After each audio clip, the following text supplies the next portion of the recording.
Hello అండి. అందరూ ఎలా ఉన్నారు? నేను ఈరోజు చామదుంప కాడలతో కర్రీ చేయబోతున్నానండి. ఈ విధంగా చామదుంప కాడల్ని క్లీన్ చేసుకోవాలి. ఇవంతా ఎలా చేయాలో ప్రీవియస్ వీడియోలో ఉన్నాయండి. తప్పకుండా చూడండి. స్టవ్ వెలిగించి పాన్ పెట్టుకొని ఒక ఇలాయచి, 2 లవంగా, ఒక దాల్చిన చెక్క ముక్క వేసుకోవాలి. అవన్నీ వేగిన తర్వాత ఉల్లిపాయల్ని గ్రైండ్ చేసి వేసుకోవాలి. అవి బాగా వేగిన తర్వాత 2 పచ్చిమిరపకాయ ముక్కల్ని కూడా వేసుకోవాలి. అన్నీ కూడా బాగా వేగిన తర్వాత అల్లం వెల్లుల్లి పేస్ట్ కూడా వేసి ఇలా దోరగా వేయించుకోవాలి. తర్వాత 2 స్పూన్ల మిరప్పొడి, 2 స్పూన్ ధనియాల పొడి, కొంచెం పసుపు, కొంచెం గరం మసాలా వేసి అన్నింటినీ బాగా కలపాలి.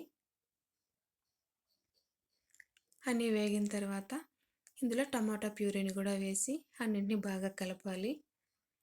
మూత పెట్టి ఒక నిమిషం మగ్గించుకోవాలి. చూసారా, ఇందులోని వాటర్ అంతా కూడా పోయింది. ఇప్పుడు ఇందులో జీడిపప్పు, చామదుంప కాడలను కూడా వేసి అన్నింటినీ బాగా కలిపి రుచికి సరిపడా ఉప్పు వేసి బాగా కలిపి ఒక నిమిషం మగ్గించుకోవాలి. ఒక నిమిషం తర్వాత ఇందులో కొంచెం వాటర్ యాడ్ చేసుకొని మంట సిమ్లో పెట్టి 10 నిమిషాలు ఉడికించుకోవాలి.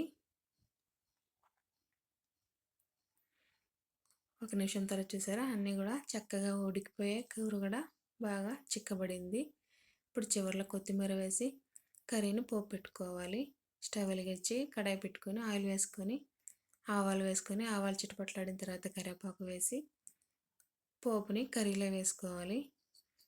అంతే అండి, ఇంకా సర్వ్ చేసుకుంటే ఎంతో టేస్టీగా ఉండే చామదుంప కాడల కర్రీ రెడీ. దీన్ని వేడివేడి అన్నంలో వేసుకొని తింటే చాలా కమ్మగా ఉంటుందండి. చపాతీకి కూడా ఇది చాలా బాగుంటుంది. చామదుంపలు మన ఇంట్లోనే పెంచుకోవచ్చండి. ఒక చిన్న కుండీలో పెంచుకున్నా కూడా అవి బాగా పెరుగుతాయి. కొన్ని చామదుంప కాడలకి దురద ఉంటుందండి. అలా ఉంటే ఉప్పు పసుపు వేసి ఉడికించి ఆ వాటర్ని తీసేసి కాడలని కర్రీ వండుకుంటే చాలా బాగుంటుంది. హెల్త్కి కూడా చాలా మంచిదండి. తప్పకుండా ట్రై చేయండి. వీడియో నచ్చితే లైక్ చేయండి, షేర్ చేయండి, సబ్స్క్రైబ్ చేయండి. Thank you for watching.